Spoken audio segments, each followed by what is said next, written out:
day long, forever and ever. And unless you get into the languages, you won't really know this.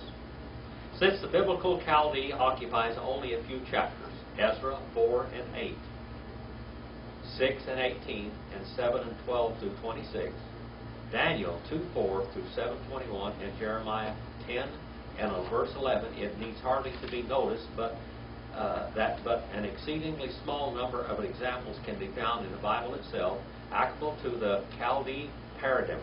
All right, but it must be remarked that we were agreeable to the purpose of this work to form paradigms for the biblical portion only, and they would not only be incomplete, but they would be likewise in a measure represent its true Chaldee character, because this portion is so replete from Hebraisms. We give accordingly the paradigms that are found in Weiner's Chaldee grammar, but confine our remarks to the occurrences of the biblical portion. So in the beginning of the book, it tells here that there are 3 books in the Old Testament that are part in Chaldee. All right, Ezra 4 and 8, 6:18 and 7:12 through 26, Daniel 2:4 through 7:21, and Jeremiah 10 and verse 11. Okay, so we need to know that. But the thing about the Chaldee and Aramaic and Persian is that many words come into Hebrew from those languages. Part of the Bible is written in Chaldee. We know that those portions are written in Chaldee. The reason why the book of Daniel is written in Chaldee, Chaldee was a language of the Gentiles at that time, the language of the Gentile world. Just like in the New Testament period of time, Koine Greek was a language of the whole world over there. Everybody knew Koine Greek. That was what they called Koine, or common language, the common language of all the people. So the Jews, they speak Hebrew. But that portion of the book of Daniel and Ezra and Jeremiah, where it refers to the Gentile world, is written in the Gentile language. All right? So we need to understand that. That's why we have Hebrew, Chaldean, Hebrew, Aramaic lexicons, because those languages are in part of in the Old Testament. All right, we're in Genesis 16 and verse 14. Genesis 16 and verse 14. Very interesting part.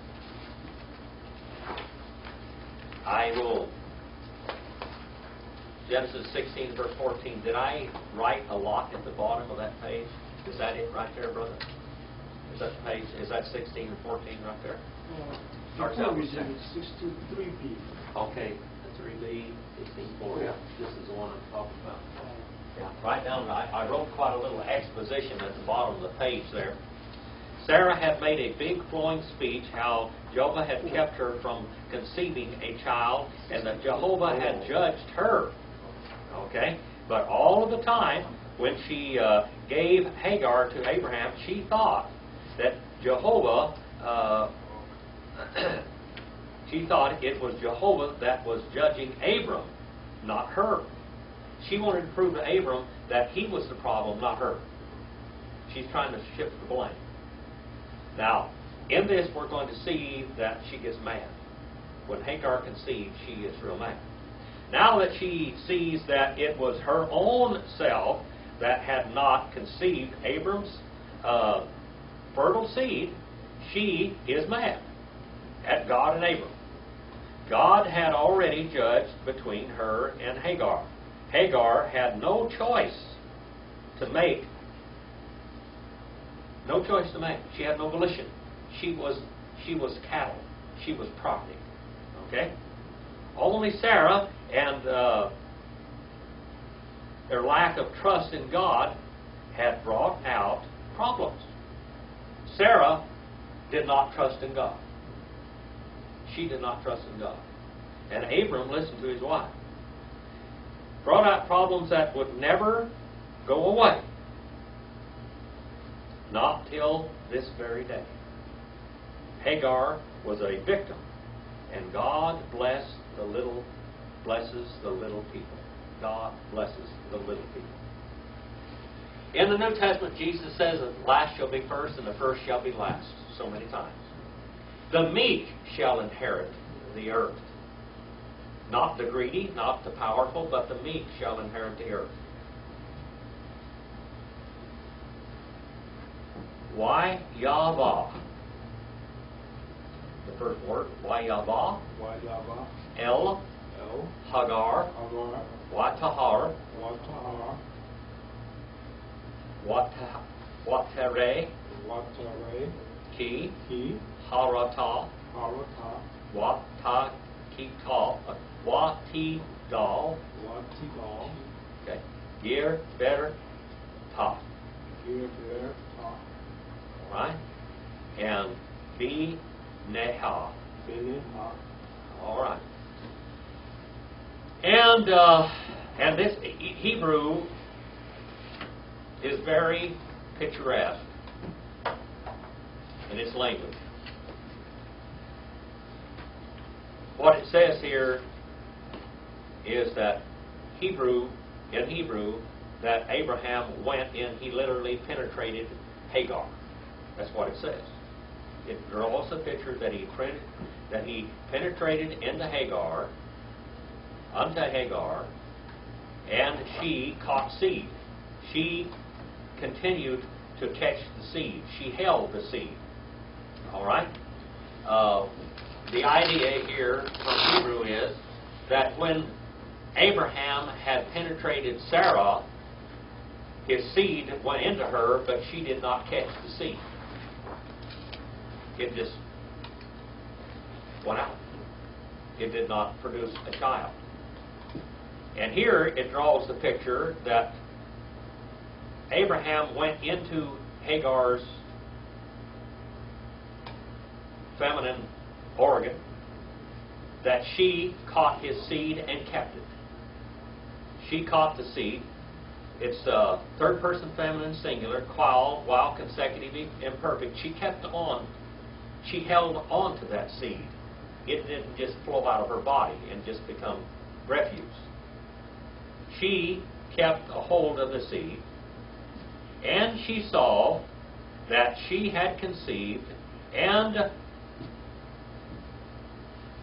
was slight, swift, kind of stunk her mistress in her eyes. All right? Now, I was going to bring an Amplified Bible. You have an Amplified Bible, don't you, Brother Harry? Yeah. Amplified Bible does a pretty good job with this. Here, I believe. And probably the Sacred Name Bible also. Genesis 16 and verse 4. And in her mistress, in her eyes. That word, in her mistress, in her eyes. Okay? 16 and verse 4. What does it say? Are you there yet, brother? Okay, you talk out real loud. Okay. And he had intercourse with Hagar, and she became pregnant. And when she saw that she was with child, she looked with contempt upon her mistress and despised her. Yeah. Well, one of the reasons was, you know, that Hagar was not outside and not listening all the time. She heard everything that Sarah said. So Hagar looked at Sarah as if she had done something wrong, that she'd done some wicked deed. Because here I am here, and this guy goes into me, and I catch the seed, and I'm pregnant. What's wrong with you, Sarah? Why didn't you, Sarai? Why didn't you catch the seed? There's got to be a reason. So, in that girl's eyes, all the blame, she'd already heard her flowing speech to her husband, and said, "There's my maid." I'm sure the maid was sitting right there. "There's my maid, now you go into her, and I'll show you that it's your fault, not mine." But then the whole story comes out. The whole story is that Sarah didn't trust God. Abraham didn't trust God that this was going to be the woman that brings forth the seed. But now that he's got a child, he's very happy with the child that he has, which is Ishmael. Okay? And he's ready to make Ishmael his error. Go ahead, Brother Dave. If Hagar was humble-minded, the world's history would be changing. If she was what now? Hagar had humble mind. Well, yes, she was humble, and God told her to be humble and go back. God told her personally, God is going to appear to Hagar himself. He's going to stand in for her. He's going to stand in. And you'll find that Hagar had no will at all. Hagar was a property. She was property. She couldn't say, hey, I don't want to be with you. I'm going to find my own husband one of these days. I'm looking for Mr. Prince Charming to come along here. She couldn't do that. She wasn't her own property. She didn't own herself. She was owned by Sarah. The only way God did free her. Did you know that? God set her free. Sarah got so jealous of her that she ran her out and told Abraham, get her out of my sight. I don't want her around here. I will not have that child in my house. She wanted to get rid of her, and then God said, you're free. And she went, and then Ishmael did have children. Now that race would be cursed. We know that. Because it is from God's standpoint, Ishmael was a child outside of faith. A child outside of faith. But this poor girl, this poor innocent victim, she had nothing to do with it. And God did protect her. So God takes the underdog's place. He will most general time take the underdog's place.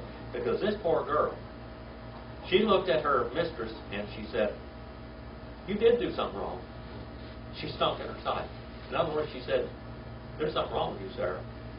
And she didn't say anything, but she looked at her like that. Have you ever looked at somebody like maybe in a prison? Might walk by old Charles Batts' cell and say, whoa, yeah, good. Something going on here. All right. And she saw, third person feminine, singular, qual, well, consecutive, and imperfect. All right? She kept on seeing. And she conceived and became small. She stopped in her mistress, in her eyes. In her eyes. She looked at her wrong. Don't you look at me like that. Don't you look at me like that. And that's what was going on here. Don't you look at me like that. All right. 16 and verse 5. Watomer. Sarai. El Abraham. Hamasi. Alika. Anoki. Natati. Shiphati. Biha Watare. Ki. Harata. We are called Be and Niha. Yishpat. Hadavar. Yeah, that's Jehovah there. I'm just going to call him Hadavar. B'nai. Ubinika. Here we go again now. Here's Sarah passing on the blame, having another wall-eyed conniption fit. Their chip is on her shoulder. That's what Sarai means, isn't it? Ready to fight. And she kept on saying, Sarah, unto Abraham. She pestered him. She bent his ear. All right? She kept on saying, you see this in Hebrew. You don't see this in English so much. And she kept on saying, third person feminine singular, call, wow, consecutive, imperfect. That's from Amer. And she kept on saying, Sarah, unto Abraham. My suffering and injury, my insult, my violence, my suffering upon you, it's because of you. Now she's blaming all of it on Abraham. Look at all the insult and injury. Look how she's looking at me. I had two boys growing up together, this two about 4 years apart. And I mean to tell you, they went round and round. Dad, make him quit looking at me. He's looking at me. You ever do that, Merrill? No. Make him quit looking at me. And my suffering, my injury, my insult, my violence upon you, because of you, I have given. It wasn't because of Abraham. Sarah did it. It was Sarah's idea. It wasn't Abraham's idea to take this girl for his wife. And Hagar was his wife. She was his wife. Marriage is when a man and a woman come together in sex. The sexual union, that's marriage. That's when you become married. That's when you become one. When he became one with this woman, she was his wife. Now she had no rights because she was a concubine, but she was his wife. But since he had this child, he wanted that child to be the heir. Okay. Because of you, I have given. First person construct singular, cal, perfect. My female slave, my female property, into your bed. And she saw, she kept on seeing, third person feminine singular, that because she had conceived, third person feminine singular, cal, perfect, she had caught seed and kept it. And I became small. I stunk. I became small in her eyes. Why did she become small? Why did Sarah think that she became small? Well, it was her idea. It was her idea, all right. It was Sarah's idea. It wasn't Hagar's idea. It wasn't Abraham's idea. She had blamed the whole affair on Abraham. She said, it's you that is not producing seed. Something's wrong with your seed. Not me. This, I'll prove it to you. You go into my personal property there, into my maid, and I'll prove to you that it's you, not me. She said, God is blaming me. But she wanted to try to prove that it was Abraham's fault, not hers. So now she's small in this girl's eyes. And let judge, la she pot. And let judge, third person minus singular, cal, Joseph, Jehovah. All right, Hadavar, between me and you. Abraham, it's all your fault. I am hurt, and you caused it. That's the whole story. What's it say over there in the Amplified, brother? Let's see if it brings it out, what it says in the Hebrew. Let's see how close it'll come. Then Sarah said to Abraham, may the responsibility for my wrong and deprivation of rights be upon you. I gave you my maid into your bosom, and when she saw that she was with child, I was contemptible and despised in her eyes. The Lord be the judge between you and me. God had already judged. He already said what happened. Now let's see 16 and verse 6. Let's look at this, 16 and verse 6. Wayomer. Abraham. El Sarai. Hine. Shiphatek. Biyadek. Asi. La. Hatov. Hatov, that is. Be'enayik. Wati aniha. Sare. Wativra. Mi paniha. And he said and kept on saying, Abram, unto Sarai. Remember what her name is? Remember that all the time we're going on here. She was named appropriately. Contentious. And Abraham said unto contentious, behold, behold, your female slave in your hand, by Yedik, in your hand, Yod, in Betba, in and yod, in your hand, you do to her. Feminine singular, Cal imperative, you do to her the good. Do to her the good. Ha tavah.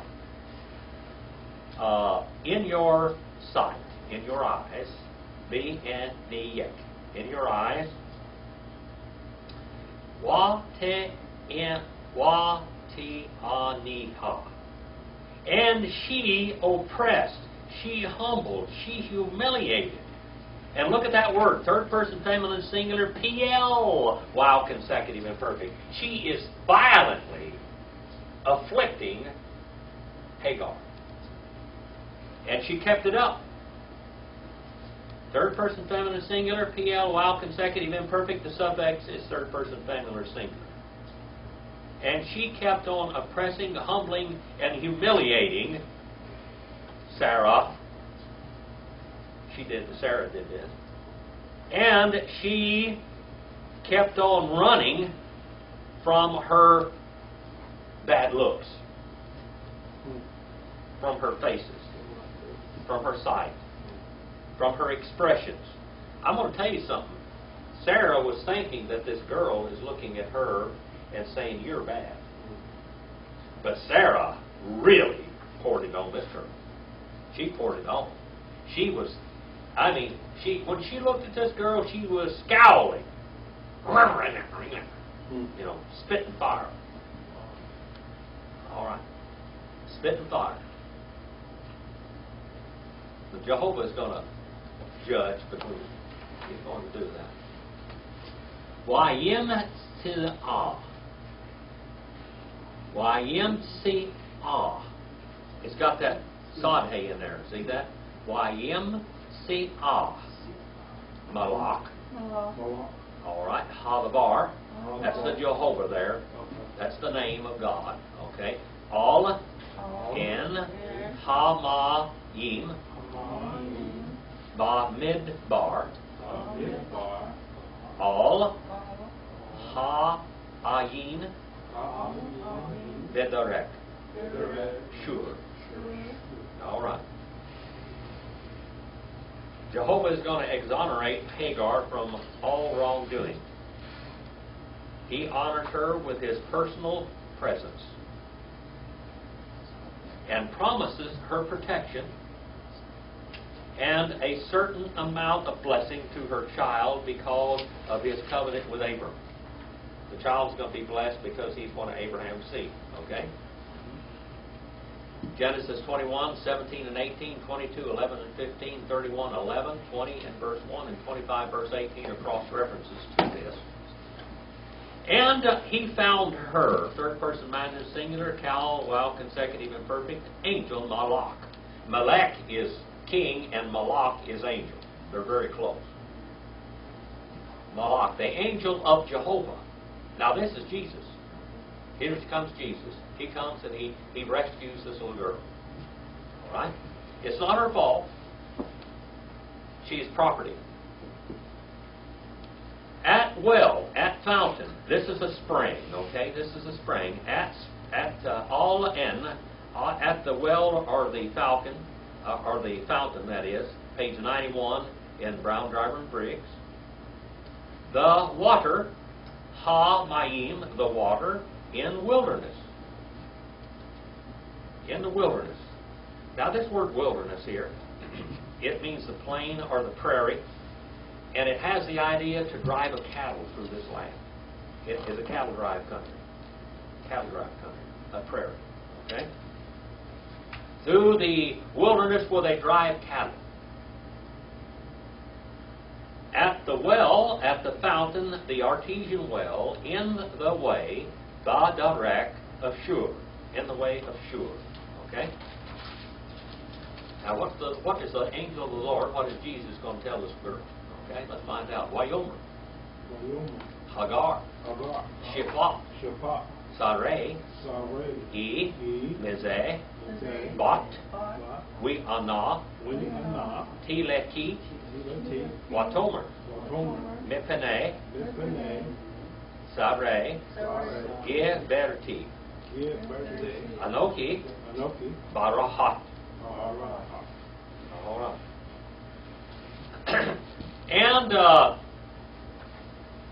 And he said, Hagar. Hagar means what? A wanderer. Wanderer. Okay. Wanderer. Female slave of Sarah. From where? Actually, from this, or from where? From this, have you come? Have you come? We Anna, and to where did you go? Tiliki. And she said, Watomer. See that tau in there? That means that's feminine. That tau, with, that's with is and then tau tells you it's a girl talking. Okay? And she said, third person feminine singular, tau, while consecutive and perfect, and she said, from the faces, from the expressions, from the temperament, from the bad looks of Sarai, my owner, my master, I am continually fleeing. I am continually fleeing from her. Now here's a little old pregnant girl, and she's out there running from her master, her feminine master. Feminine singular, cal, participle. To go through, to flee, to run. I am running. I'm running from Sarai. Wyomer. Wyomer. La. La. Malak. Malak. Hadabar, this is Jehovah here. Shubi. Shubi. El. El. Yebertek. Yebertek. Wahit Ani. Wahit Ani. Tatat. Tatat. Yadif. All right. And he said, this is Jehovah talking to her, the angel of Jehovah, or the Lord, or Hadavar, or Jesus, presence. This is what we call a pre-incarnate appearance of Christ. You return. Feminine singular, cal, imperative. You do it. He's given her a command here. You return unto your feminine master, Yebertek, and humble yourself. You continue to humble yourself. Feminine singular, hitfail, imperative. Humble yourself. Bow down. Bow down to her. Humiliate yourself in her presence. This is the word to worship. Right here, it means to bow down to worship. Under, taught, under her hands. Now, be real lucky if Sarah doesn't hit her a few times. She was loud, she could hit her. She owned her, she could hit her. In the law of Moses later on, if you hit your servant real hard and knock his eye out, you have to turn him loose. Not only turn him loose, but pay him a little bit for what you did to him.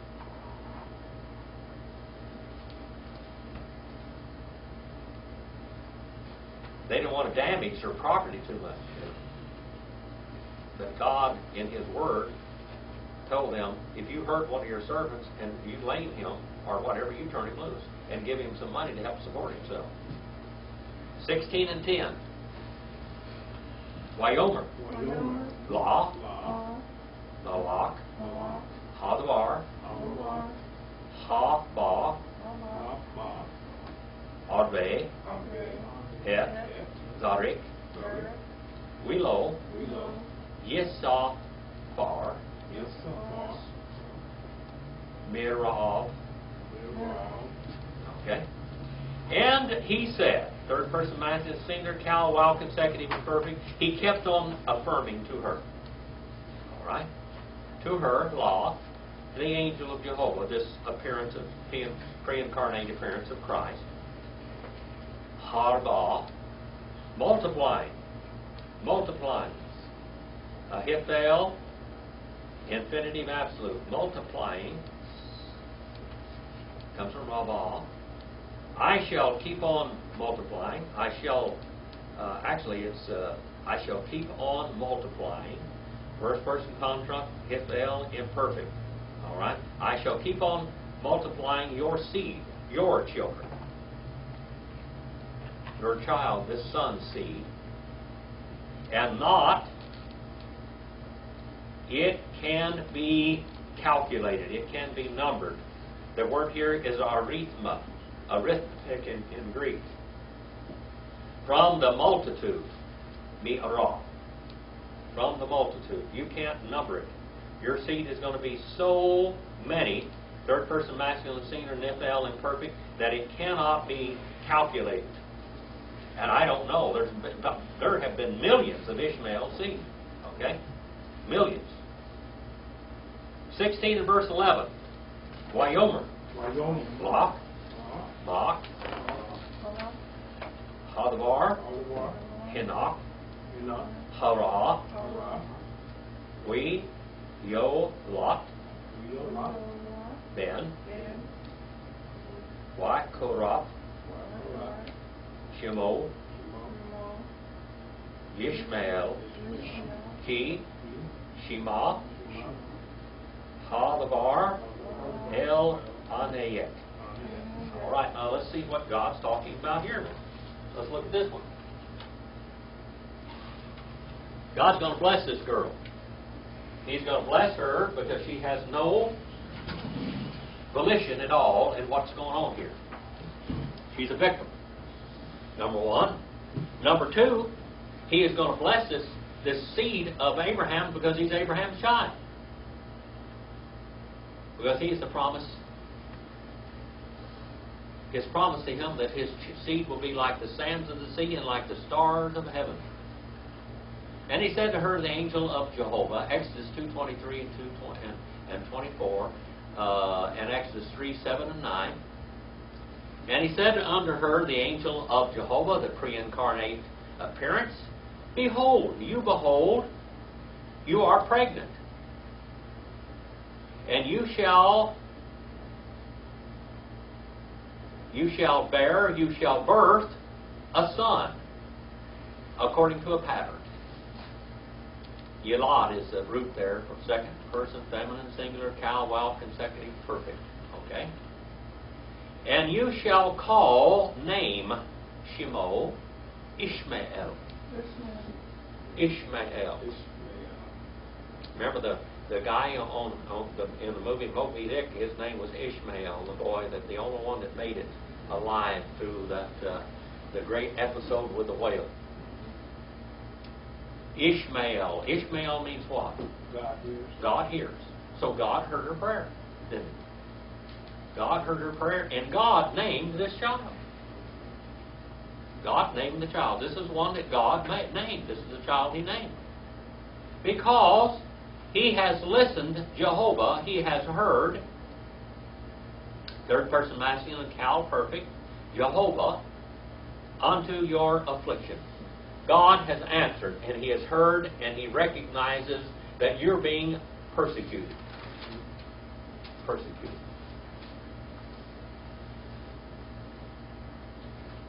People have all kinds of excuses in history why they persecute people. In America, the whole economy in the southern states was on slavery.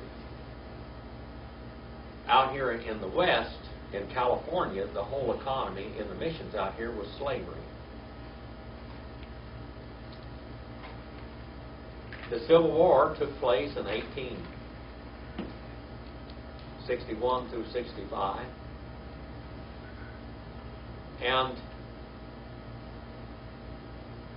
the South decided to secede from the Union because they didn't want the Northerners telling them what to do. They were going to completely destroy their economy. And they weren't ready for it.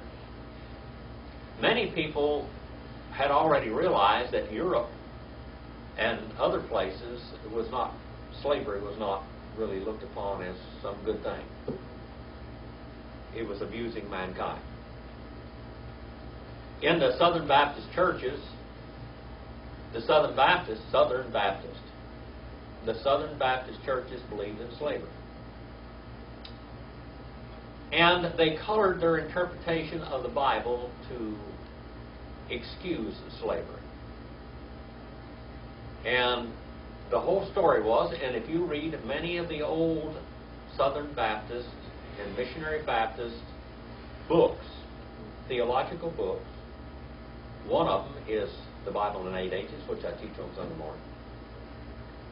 You'll find out that it is very racial. They said that Ham's sons, which we've already covered in the first part of this, that Ham's sons, which we three here are Ham's sons. I'm American Indian. You're a son of Ham from the Orient. You're a Hittite, basically. And you are a son of Ham from Cush. All right? That our races have been cursed and that we're supposed to be slaves. That's the way it is. And you have to just bow down and you're going to be a slave because you've been cursed of God, and that's why you have darker skin than other people do. You've been cursed. But we find out from the Scriptures that's a misapplication and misinterpretation of Scriptures, because the Scriptures say that only one son would be a slave of Ham. Not Ham, but one son. And that son was Canaan. And that son would become so wicked that they would go into the land, and God told Noah this. He told him that this was going to happen. They would go in. He told him that his seed would go into Egypt, and they would be there for 400 years. And they would come out, and down there in the land of Canaan, these people would be building farms and everything for them. They would be their servants. Okay? That was the servant. And they would come in there and take over the land, because that was the promised land. They would go into land flowing with what?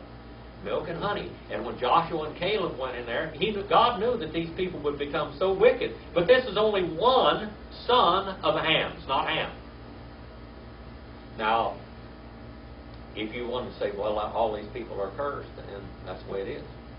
That was the idea of segregation, is that these people are lesser people. They don't deserve to be in society with you. Out in California, the Civil War finished and was over in 1865, wasn't it? You know, as late as 1869, they were selling American Indians at public auction in Los Angeles as slaves. California was, a baby state in the Union. America had already gathered that up. But they had treated in California, they had treated the Indians so bad that they were nothing but property. We find a book that was written about a man called Ishi, that his whole family was destroyed by the Americans in California. They were using wild Indians in California for target practice. They were hunting. That was the maximum big game hunt. You go out and killed yourself an Indian, took an Indian scalp. His whole family had been destroyed. They took him and put him in the museum in San Francisco. You can read many stories. There's a movie about Ishi. He was starving to death. They went in and attacked his villages so many times. And his people, they had to move from one place to the other, but they were going after gold, and they were going up in that area, and they got in and they took all of their furniture, all of their clothing, their weapons to kill the game with. They took everything that they had. And this was all perfectly legal. So many times we make excuses for why we treat humans like non-humans. In war, you have to make the enemy look like he's less than human. That's the whole thing that I'm talking about here. God loves all mankind. God has provided a Savior for all man. Red, yellow, black, white, whatever. We have one way to come to God, and that's through Jesus Christ. And that doesn't mean that we're less than somebody else. We're not less. We're not lesser. My great-grandfather, Sam Paul, and you've heard me tell stories about him. Samuel Paul was half white. But if you were a 16th Indian and you were in Georgia or South Carolina, you were considered a non-person, a non-human.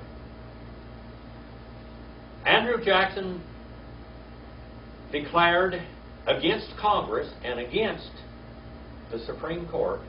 He declared that Georgia and Alabama, Mississippi, all of these places, he declared that they were going to remove all the Indians and they were going to open it up for white settlement. This same idea. This is the same reason. These Indians, in 1540, there was a Spanish conqueror came into Mississippi among the Chickasaw Indians, and these Chickasaws were living on great plantations. They had schools. Their women and the men could go to school. Oh. How? Why, in the white society, a woman didn't have a right to vote. But in Chickasaw society, a woman had a right to vote. They went in there, and they lived, and they let them stay. They let these soldiers, I think it was DeSoto that went in there. And they took care of them because they were kind people, and they looked upon these dumb white people. Got over here, and they were in the winter time, and they didn't have anything to eat, and they would starve to death, but they hadn't fed them, so they had mercy upon them and fed them all winter. So in the springtime, this Spanish soldier decides that he's going to make slaves out of the Indian braves. That didn't work. They had brought a bunch of hogs with them to feed themselves going across the ocean and everything else, and the hogs multiply pretty good. And hog meat, you can salt it down and keep it. Salt, pork, whatever, so salt. The hogs were a good portable food. How all the wild hogs got down the south, Brother Harry, was from when the Chickasaws attacked that DeSoto fellow. If that was who it was, I can't remember. I might have got him wrong, but they scattered all those wild hogs, and that's how the wild boars got involved and spread in the south. All the Indians were moved into Indian territory. My great-great-grandfather, Samuel Eichert Paul, was a half-white, and they considered him a heathen. He was just a heathen. And Samuel Paul was a marshal in Indian territory. Samuel Paul could go out and kill all the blacks, outlaws, and all the Chinese outlaws, all the Mexican outlaws, and all the Indian outlaws he wanted. But if he killed a white outlaw, he was in a lot of trouble. Old Isaac Parker take him in there and try him for murder. Now, remember, he's a bona fide marshal in Indian territory. And he arrested him every time he killed a white outlaw, whether that white outlaw was a murderer or whatever he was. He would go try him for murder. Finally, after 3 or 5 times, I don't know how many times Parker tried him, he was over there in that prison a lot of times in Fort Smith, Arkansas. The jury came to Parker and said, "We will not convict him of murder, and you want to hang him. If you will say that he did wrong by killing this white man, if you say that he did wrong, we will convict him of manslaughter, but you've got to commute his sentence. You can't put him in prison." And remember this, that jail down there in the bottom of that courthouse in Fort Smith, Arkansas, was a dungeon. There was no restroom facilities. The floor was reeking with urine and feces. They lived in this. They brought them in there and put them in a cage. Sam Paul was in there almost a year. No man hardly ever lived over 3 months in that prison. At one time in that prison, I had 5 of my relatives in there. They arrested Sam Paul, Tecumseh McClure, and Fred Wake, and they walked 180 miles in chains to that prison, and then they threw them in the dungeon. Tecumseh McClure and Fred Wake were released, but Sam Paul stayed in the prison. Finally, one of his deputies that was with him, Jim Ross, finally they turned him loose. he went home and made a bargain with my great-great-grandmother, Sarah Paul. He was going to get her away from Sam Paul because she was scared to death of him. And she was going to give him some money if he would swear that Sam Paul shot this prisoner in the back and the prisoner was unarmed and he was white. They went back and the trial went on. Well, they finally, the jury told Isaac Parker that if you will commute his sentence, we will convict him of manslaughter, not murder, because he was a marshal, taking care of his duty. And the marshal's duty says that you will detain an outlaw, you will not let him escape, you will kill him if necessary, use deadly force, and you will stop this outlaw from being escaping. You do this. That was his job, and he did his job. A little rough sometimes, but he did it. Isaac Parker sent him to 10 years at the Detroit House of Detention and betrayed his trust to the jury. And the jury went against him. The Chickasaw people, he sent Sam Paul into that Detroit House of Detention. Sent him into that Detroit House of Detention for 10 years. They treated him like dirt. When he walked in there, he told them, they shoved him around and called him terrible names.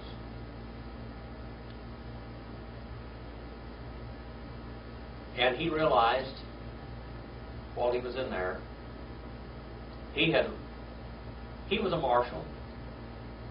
He was the heir to a great empire in Pauls Valley, Oklahoma, Smith Falls Valley. And he was responsible. And he got the great conviction while he was in there that something needed to be done about these white intruders into Indian territory.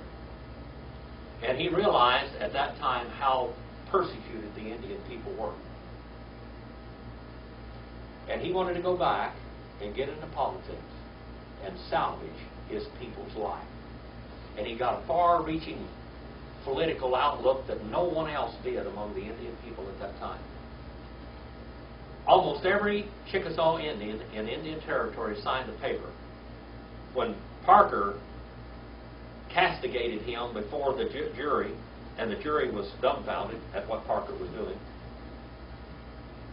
he told him that maybe you can sit in there for 10 years and see how you have killed all these people. You're too quick on the trigger in killing these outlaws. The words he spoke were almost exactly the words that are in the movie True Grit. If you are out there, if you're not quick, if you don't fire, you're dead. Because these outlaws are outlaws. They're not babies. You don't coddle them out there. You go out there and you arrest them first and you defend yourself. And if they shoot first, you're dead. That's just the way it is.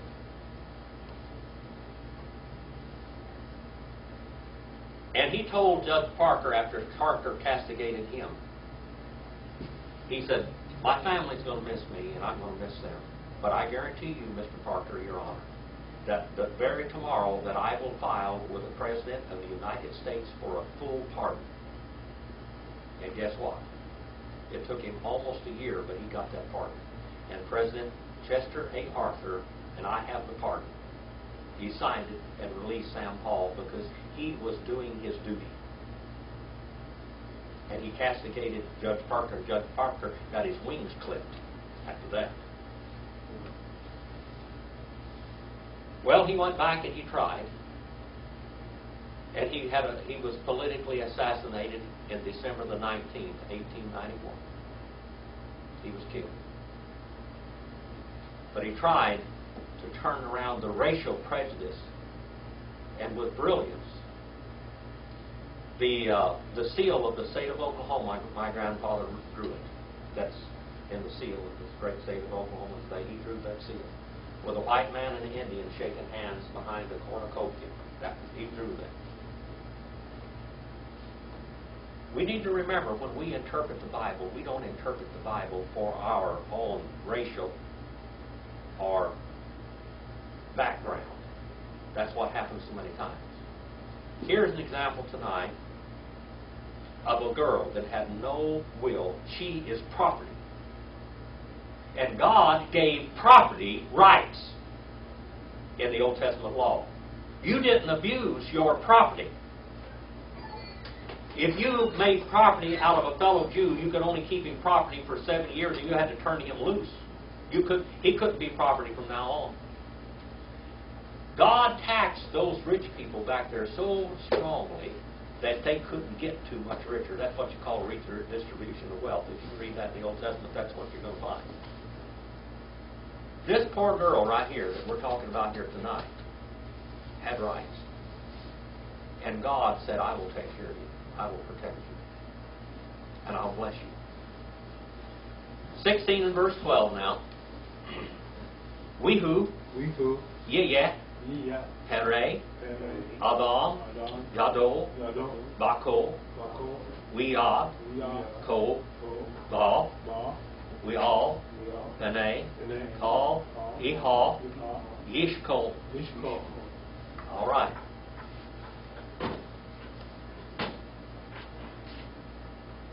And he shall become, and keep on becoming, a wild ass or a wild donkey.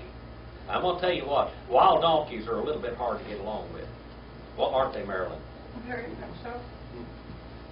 Well, I tell you what, when we used to gather up cattle, we had to go gather up cattle one time. My little cow dog didn't give up. I had a dog named Yukon a long time ago. I lived in Fish Lake Valley up there in Nevada. Actually, it was the California side. I was down there in Oasis, California, on the Snow Goose Ranch where we lived. And the Brahma bulls, we crossed Brahma bulls with the Black Angus cows. And because they were really tough, and I mean, a Brahma bull can run through a 5-strand barbed wire fence and never even come out with a scratch on him hardly. They're tough. They bred those Brahmas into those, and what you call Black Angus. We got out there one night, and my dad had a cow dog named Mitty, my stepdad did, and I had a dog named Yukon.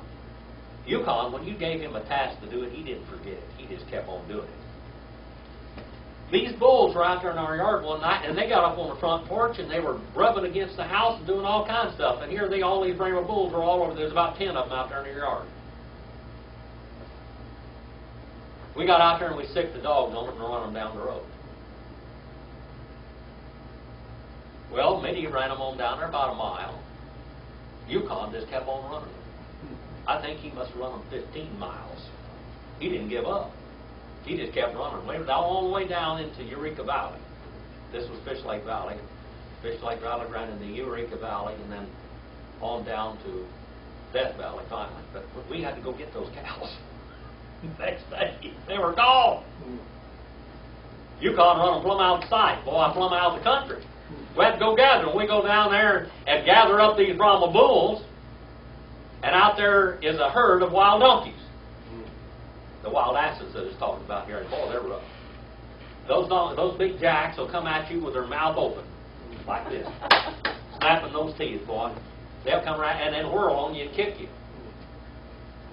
And we had to drive those cattle, and Brahma bulls are not too docile themselves, you know. We were fighting bulls and we were fighting donkeys at the same time because my dog did the job too well. A wild donkeys. A wild donkey of Adam, a man. And his hand against all, Bakal, against all, and hand of every against him. Upon the faces of all his brothers he shall dwell. All right. He's going to be a warrior. A warrior. When old DeSoto decided he was going to make prisoners and servants and slaves out of those Chickasaw warriors, they rebelled and ran him plumb out of the country and scattered his hogs. They weren't going to be slaves. They were human beings. This boy's going to be a warrior. God said that this child's going to be a warrior. He's going to be in constant warfare. Job 24 and verse 5 and 39, 5 through 8. are cross-referenced to this. This is a race of warriors. You want one more verse, or are you ready to quit? Well, do one more? All right, let's get 16 and verse 13. This is a beautiful verse. Now, I could go on with this verse for an hour, but I won't. We'll gather it up next week. Watikra, Shem, Hadabar, there's the word Jehovah again, Hadodabar, Eliah, Atah, El, Roe, Ki, Amara, Hagam, Halom, Ra'ati, Ahare, Roy. Genesis 22:14, 22:8, Psalm 23, verse 1 onward. John the 10th chapter, verses 1 through 14, Genesis 32:30, Psalm 139, 1 through 12 are all from cross-reference to this verse, and so many people miss the boat here. They miss the boat. And she called name Jehovah, the one speaking to her, are you God seeing because or after me? She said. Jehovah Roe. Jehovah Roe. You know who Jehovah Roe is? In John the 10th chapter, he's a good shepherd. In Psalm 23, the Lord is my shepherd, I shall not want. That's who this is. This is the one that's speaking to her. So she called upon him, and here is the first person to call him Jehovah Roe. This is him. This is the girl, the first Gentile to ever call upon as the Lord my shepherd. She calls the Lord her shepherd, Jehovah my shepherd, because, she said, even here have I looked after the one seeing after me. Have I looked upon? I have looked upon. I have looked upon the shepherd. I have seen the shepherd of Israel. And she called and she kept on calling. Name of Jehovah, the one speaking, masculine singular, tal participle, one saying unto her, you are El Roe. Key, because she said, third person feminine singular, tal perfect, she had said, even here have I looked upon the one seen after me. Tigar and Nopion, I don't. Ostenta, the one looking after me. I looked upon the Enopion, the face of God. I looked upon the face of God. Later on, we're going to find out that Moses said that he looked upon the face of God and lived. Here, this little Egyptian girl looked upon the face of God and lived, and that is the face of God that watched after her. Brother Harry, would you read the last few verses? The one seeing after me. The one seeing after me. We'll come back to it next week. We'll look at it a little bit more because it's so important. That's 16, 13? Well, no, go on back a little bit. I think you might read 6, 8 on. Where did we finish it off the last time you read? Okay. I'll just start at 6, 6. 6 and 6, okay. For Abraham said to Sarai, see here, your maid is in your hands and power. Do as you please with her. And when Sarah dealt severely with her, humbling and afflicting her, Hagar fled from her. But the angel of the Lord found her by She was beating her up. She was beating her up. Yep, go ahead, brother. By a spring of water in the wilderness on the road to Shur. And he said, Hagar, Sarai maid, where did you come from? And where are you intending to go? And she said, I am running away from my mistress, Sarai. The angel of the Lord said to her, go back to your mistress and humbly submit to her control. Also the angel of the Lord said to her, I will multiply your descendants exceedingly so that they shall not be numbered by multitude. And the angel of the Lord continued, See now, you are with child, and you shall bear a son, and shall call his name Ishmael. That is, God hears, because the Lord has heard and paid attention to your affliction. I wonder what some of these people that thought that we should have been slaves, us Indians and Chinese and black people, if they would have looked at this and ever interpreted this verse correctly. Yeah. Go ahead. And Ishmael shall be as a wild ass among men, and his hand will be against every man, and every man's hand against him. And he shall live to the east, and on the borders of all his kinsmen. So she called the name of the Lord, who spoke to her, You are a God of seeing. For she said, Have I not even here in the wilderness looked after him who sees me and lived? Or have I here also seen the future purposes of design of him who sees me?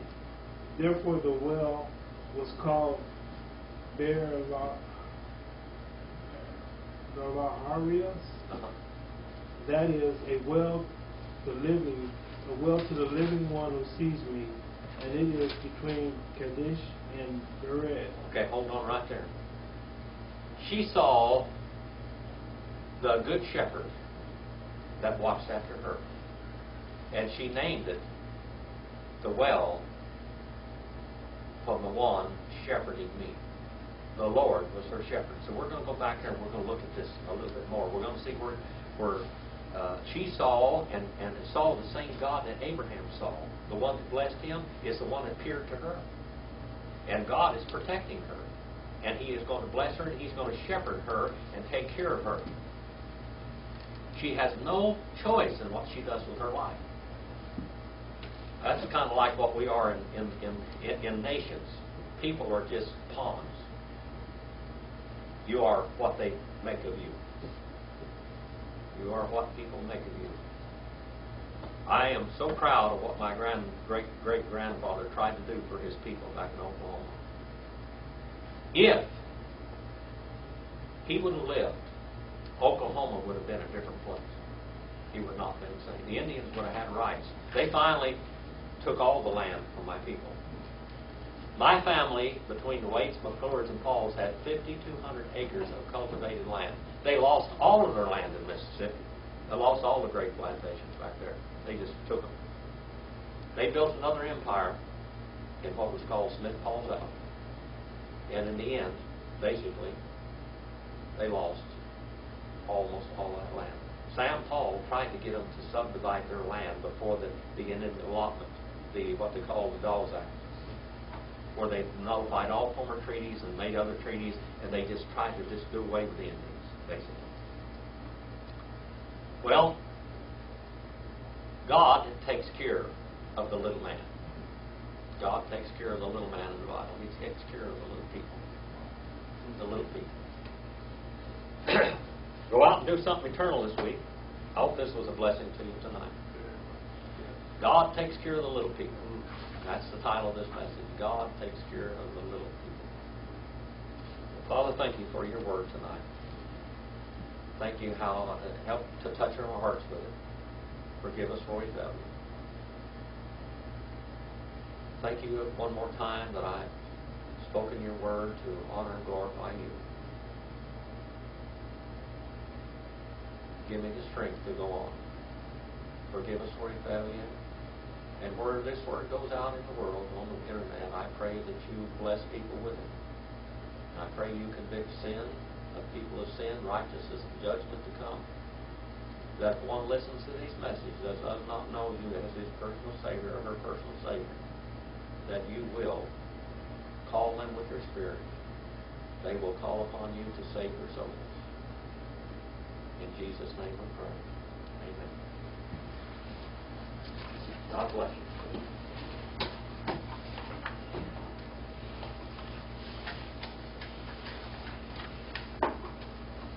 got started late tonight, didn't we? Yeah. But we finished late to make up for it. Okay.